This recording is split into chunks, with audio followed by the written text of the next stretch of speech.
Hey, what's going on guys? We're back again for another Dragon Ball video, but before we get started, I want to take a second to talk to you all about the Dragon Ball Z Amino. Now for starters, Amino is a mobile network for online communities that consists of just about every interest you can imagine. And over on the Dragon Ball Z Amino, you can be surrounded by and communicate with other like-minded Dragon Ball Z fans in things like voice and text chatting, as well as voting and commenting on polls. One of my favorite features that the Dragon Ball Z Amino offers is the quizzes section, where you can find all sorts of tests on Dragon Ball related questions that allows us to test our knowledge of Dragon Ball topics in a fun way. I personally like taking these in my pastime, so just be sure to check this section out as well. Right now on my Amino profile, I have a post where you guys can post your best fan theories and fan art as well. By downloading Amino, you can leave your comments and images on my post, and if I like your theory or art, I may decide to feature it in a future video to give your work better spotlight. So if you'd like to become among the gods and join the Dragon Ball Z Amino, be sure to click the link in the description to download, or just search Amino in your app store, which is completely 100% free.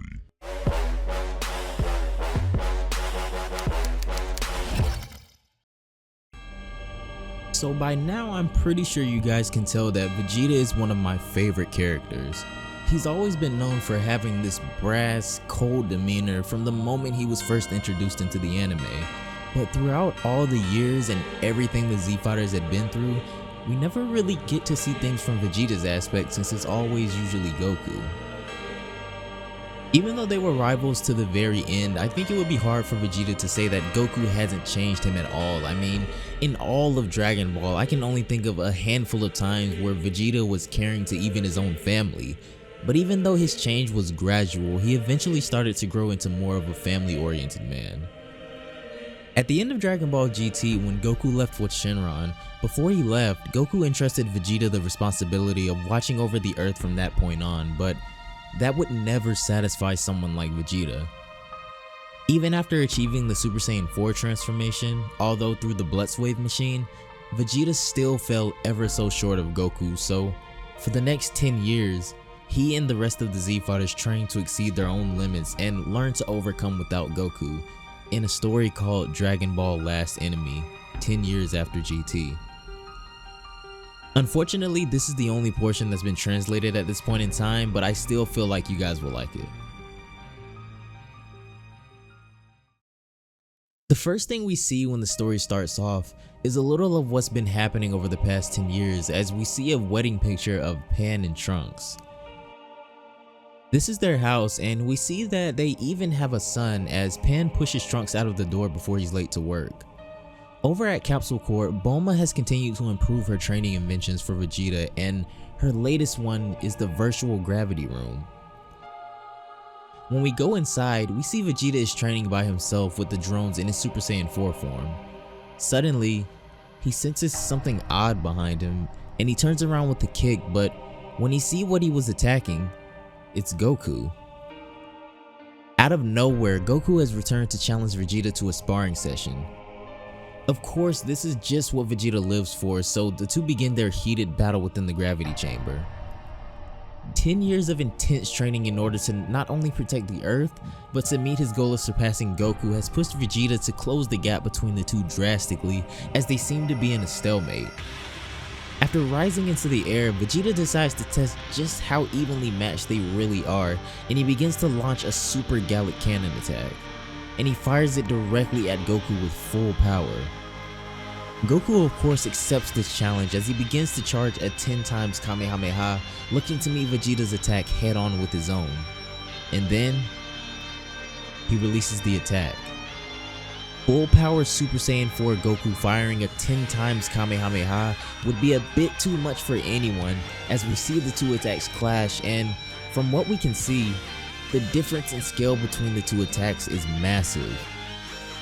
It's at this point that Vegeta realizes that he's been defeated by Goku once again, and when the two attacks finally explode, Vegeta falls to the ground, exhausted. Goku continues to approach Vegeta, who hasn't gotten up yet, but when he turns around and sees Goku, he doesn't even have the strength to hold himself up anymore. He curses in anger at being bested by Goku yet again, but an outstretched hand is presented. Goku hasn't changed at all after all these years, as he still sees Vegeta as just as much of a friend as he does a rival, and at the sight of his outstretched hand, Vegeta smirks. He remarks about how he must be getting old, but Goku assures him that that sparring match was as great as any they've had. Vegeta says that even so, he plans to keep pushing himself to new heights and eventually reach a level that Goku could never even dream of, as Goku laughs and agrees that he's trying to do the same. It's at this time that an alarm goes off overhead, and through an intercom, we hear a voice say, "Simulation over." This is when Vegeta bids a farewell to Goku, and when we look over, Goku disappears. As Vegeta heads back into the main area of Capsule Corp, he begins to think to himself that he must continue to master the Super Saiyan 4, then maybe he'll be able to beat Goku next time. When he gets back inside, he sees Bulma working at her desk, and he asks how she was able to make such a realistic training simulator. She then goes on to explain that with the recent development of supercomputers at Capsule Corp, they now even have the technology and programs to even replicate Goku, and with the help of Giru, they were able to extract all the information they needed from the data he collected with Goku while traveling with him.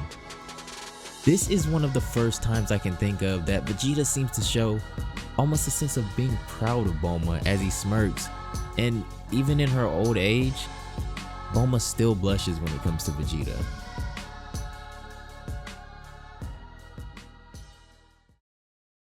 Off in hell, however, something evil is being created right underneath the world of the living. The first thing we see is this supercomputer, and then we see Dr. Gero as well as Dr. Mew again. This time, however, Dr. Lychee accompanies them, and he says that now that Son Goku is gone, this is the perfect time to unveil their culmination. But from the shadows, one more person approaches the three. And when we see who it is, it's Babidi, and he says that he's been waiting far too long to see the death of those guys, referring to the Z Fighters. Now that everyone is together, Dr. Lychee says that the time is now for the birth of the most unprecedented being to ever exist, and then he reaches for a button. When he presses it, a bright light flashes in the chamber in front of them. We then start to see the silhouette of a humanoid within it, and then it starts to emerge. This new being that's been created by these four looks like a mix between Hachiyak and Cell, but the power being exerted by him far surpasses that of the both of them. It would appear that these men have finally succeeded in creating the ultimate being they always wished of, as Lychee tells him to go wreak as much havoc on Earth as he wishes, specifically on the ones that ruined their plans in the first place. And as the being sets his sights on planet Earth, the last thing we learn is his name, Zero.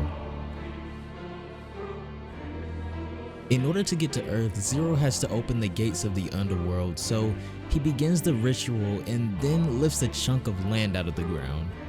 With this fixture in the ground created, a beam flashes all the way from the bottom to the sky as the gates of the underworld open up.